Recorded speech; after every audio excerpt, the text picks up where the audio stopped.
I'm Xavier, I'm Cam. And I'm Sasha Fields. and today we are doing our podcast on Black radicalism and the veteran to prisoner pipeline.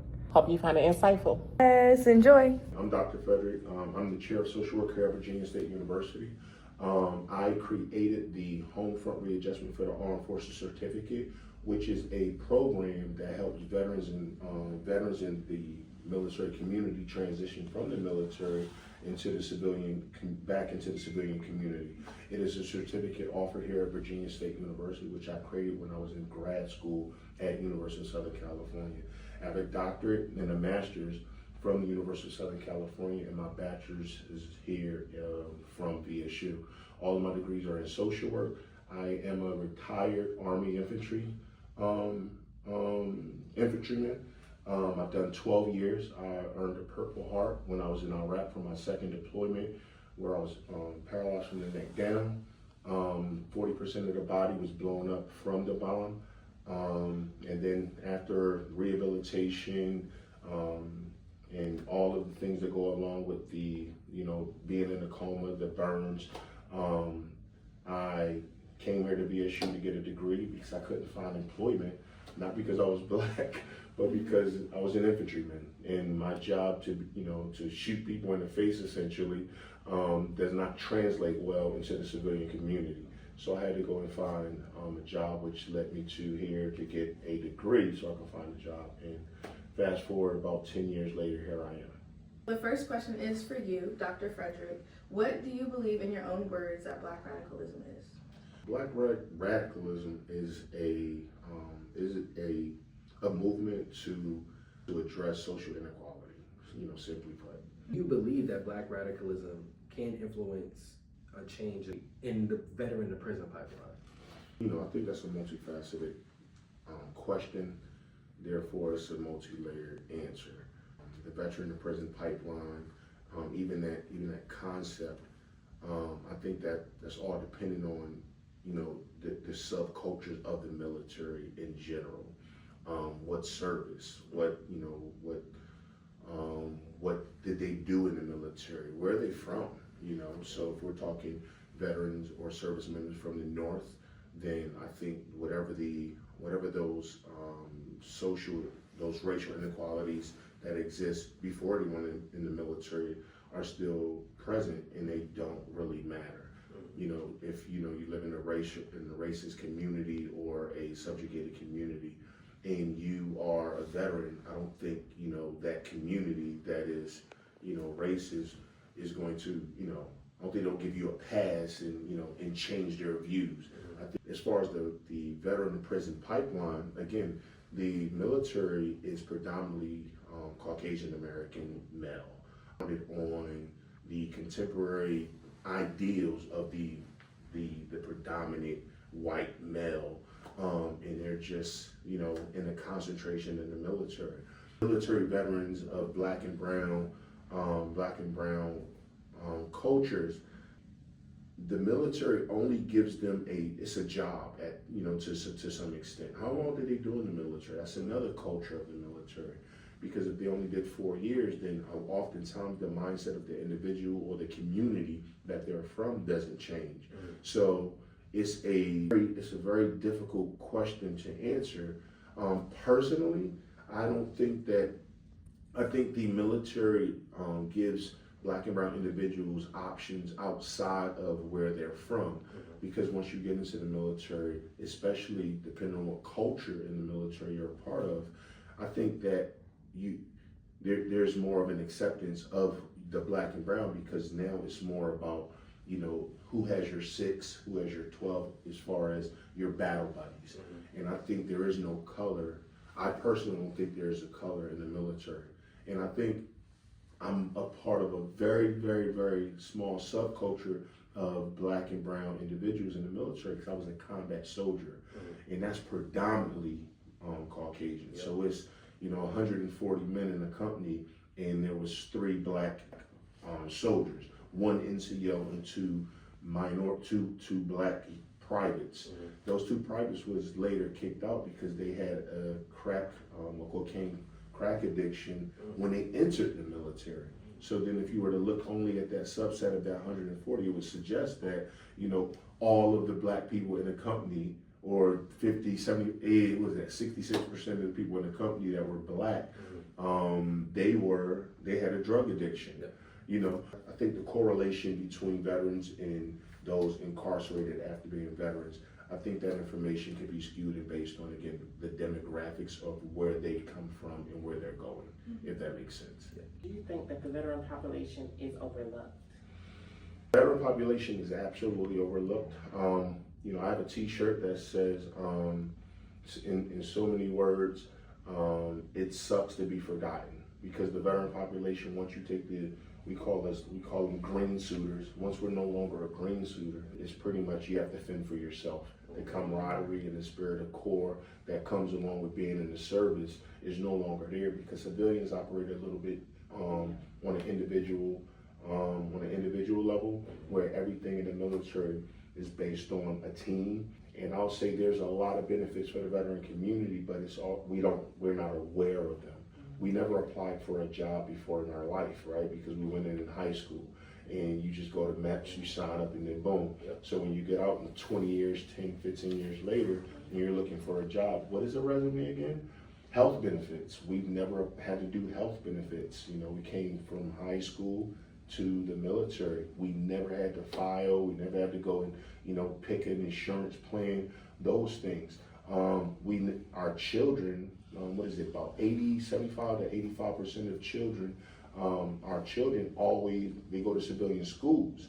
So that's also a disruption, because they're moving every 2 to 3 years. So you get your friends, and you build up that group. They're not in the military, so they build up that group, that cohort of friends, and then every 2 or 3 years they're leaving. We start to develop our identity up until around 15 years old.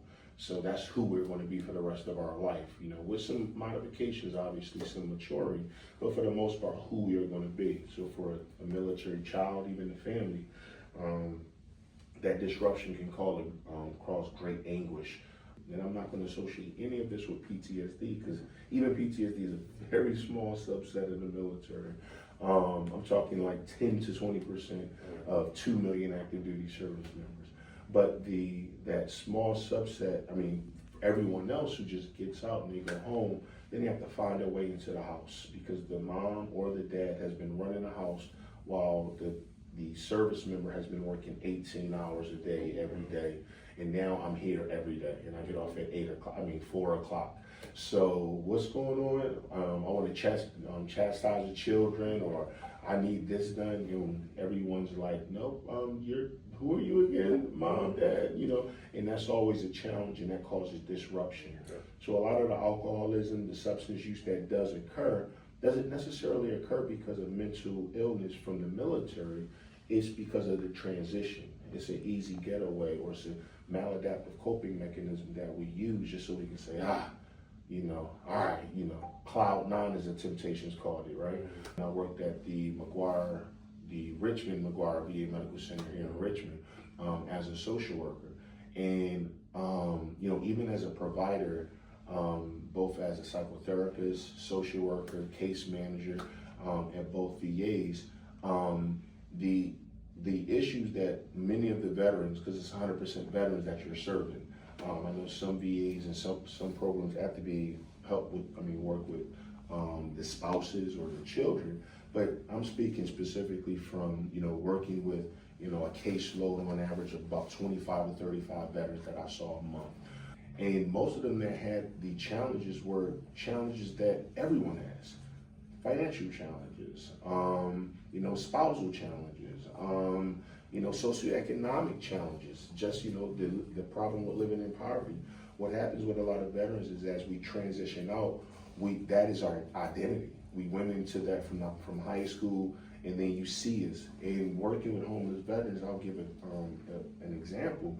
Going out into the homeless camps where veterans stayed at, they didn't have pictures or IDs of any family or any stuff, but they always had something that demonstrated that they were a veteran or a service member. A hat, a watch, a t-shirt that said veteran. That was their identity. However, I would like to bring it back to to the veteran to prison pipeline and black radicalism and how it's connected to the military.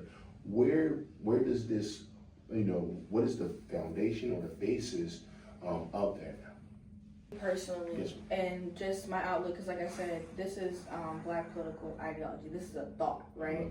Being an intern at Riverside Regional Jail and working with the veterans hands-on and seeing the social workers from the VA come in and out and work with them as well, I've seen that a lot of them deal with substance abuse issues. And you did say before that PTSD is a very small part of the population. Just from what I have seen and what I've experienced, a lot of the veterans that I've interacted with, I have seen a lot of people that end up dealing with PTSD.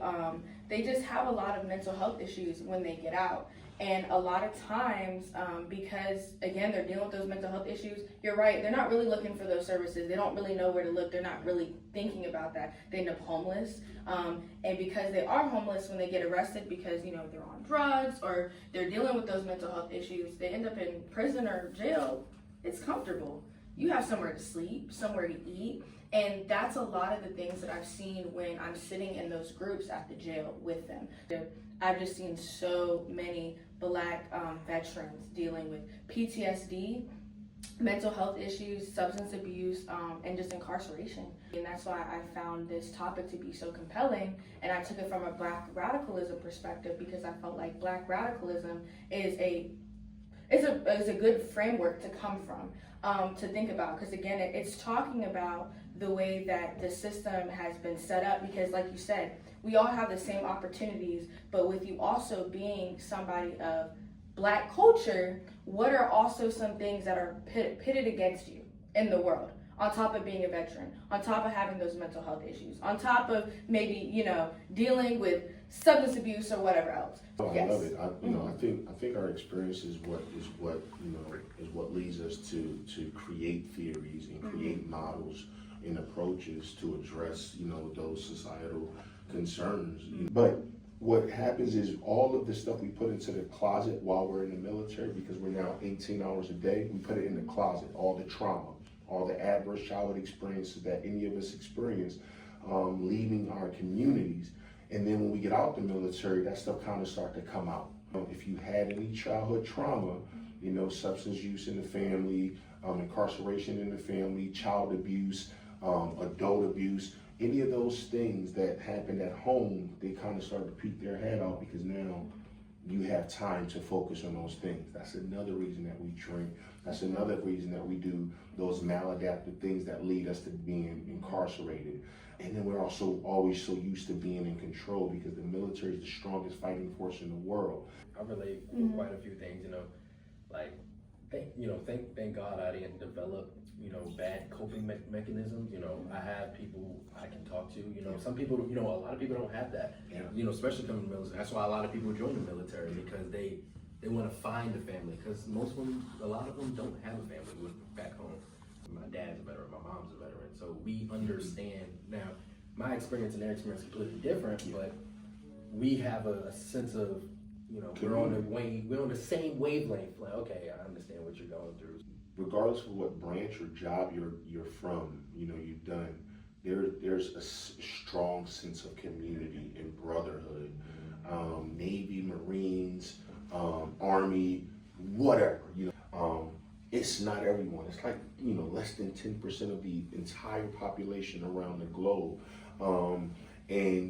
So when we do see them hurting and going through things, we want to do something about it because they did, they did raise their hand or sign their name to do something that many of us chose not to do or just could not do for whatever the reason is. No matter what the lenses that you go in with, I think you'll come out with probably a brand new lens. I think a lot of the research also that we talk about black radicalism and the veteran to prison pipeline, I think that really, are we talking community and are we talking globally? If we're talking globally, I think that data is going to definitely skew. If we're talking locally, if you're talking again Richmond or the Virginia area, remember this is the home of the Confederacy, right? So a lot of those even if you go further south, a lot of those ideals, that paradigm and way of thinking it's still there, so if there was issues with being black and brown in those communities before you went in the military, they're certainly going to be there when you get out the military, because there was already pre-existing issues and challenges that the black and brown community had to face. When I've read articles and peer-reviewed journal articles that say there's a disparity in race when it comes to rank and promotion, not necessarily true. Again, what did that person do? Where were you at? I would say there's a disparity in benefits. So I'm a Purple Heart recipient, obviously. I can go to VAs and go straight, go to the front of the line, not because I'm black, but because I'm a Purple Heart recipient. So a lot of people that come back from deployment to here, it's like, okay, yeah, you're a veteran and that's awesome, but as far as their veteran benefits, it's not going to be expansive. A lot of nuances that go into it. What kind of post it is, where the post is at. I would love for y'all to continue this research and share with me, because I would love to see what y'all come up with, and then see if we can replicate that study, whatever you create, and see how it varies from each city, each state. And Virginia does have the largest density of veterans, so you could get some real good information from there, especially considering it's so diverse. With Northern Virginia is so drastically different from Southern Virginia. Thank you for your time. Thank you so much. No, that was awesome. So I hope you guys enjoyed the interview. As a veteran, how did you feel about the conversation, Zay? I feel like the conversation, from my perspective, even though I only did 4 years, I wasn't in for like super long. He does talk about how transitioning can be hard, and I always say, like, the military teaches you how to be a soldier, but doesn't teach you how to become a civilian again. Don't do a really good job of helping the transition life, because it's going to be difficult. You have this identity, because a lot of us come in at 18 and, for how many years, and we're used to being told where we need to go to, what uniform we got to put on, where we got to be at. It's hard. The transition is really, really hard. You're not told what you got to do. You don't have to think what you have to think what you got to put on. Like today, I had an issue finding clothes. I was on Pinterest trying to figure out what to put on, because I'm used to wearing either blue or green. That's really it. Have you had like any friends or acquaintances that while you were in service, or even just being active duty back here, have you seen any of them that were of Black culture get arrested or deal with any type of incarceration in their veteran? Yeah, I definitely say yeah. I tended not to really associate that as much. I know some people who ended up getting DUIs and stuff like that. Drug abuse is very big in the military, not just from marijuana, but cocaine. I have seen people get kicked out the Navy for it. I've seen people get put in a brig, which is the military versions of a prison. It's a hard time adjusting, especially when you get put in the military prison and then you get put into civilian life again. It's, you can't really find a job because you get a dishonorable discharge. So Sasha, how did you view his definition of Black radicalism? I thought his definition of Black radicalism was not only insightful, but right on the money. I felt like what he said Black radicalism is to address the social inequalities when it does come to the Black veteran population to prison pipeline. I do believe that a lot of times he still kept bringing up that it didn't matter your race, you still had like the same opportunities. He also discussed that when it comes to the veteran to prison pipeline, that it's mainly off the basis of readjustment rather than being a veteran. So it's not even just about the race, but the veterans are still being overlooked. So it was just a population in total. He also said that it was a multifaceted question. So he was like, there's different breakdowns. It matters where you're from, what state, what armed forces you're from. There's biracials, there's people who are mixed. There are different types of people of color. There's different things, And he was saying it's that PTSD is only 10 to 20%. Right? As for people who have PTSD in the military, and I found that to be crazy to me because a lot of the veterans that I interact with quite often, I'm an internship and just one-on-one, family, all of that. Like, a lot of them do have PTSD. Also brought a lot of insight because it was a lot of things that I hadn't thought about before. Taking in this consideration of childhood trauma and then it affecting also what you had seen in war as well. So it's like a combination of everything. I thought his definition was solid, and I like that he brought attention to multiple different factors considering Black radicalism and the veteran to prison pipeline, and how he believes it's not just race, but it's just circumstances from where you're from to who you are, and then what you come back to and what you choose to do when you come back. So Cam, do you believe that Dr. Frederick's opinion in the interview was an accurate reflection of Black radicalism? I do. From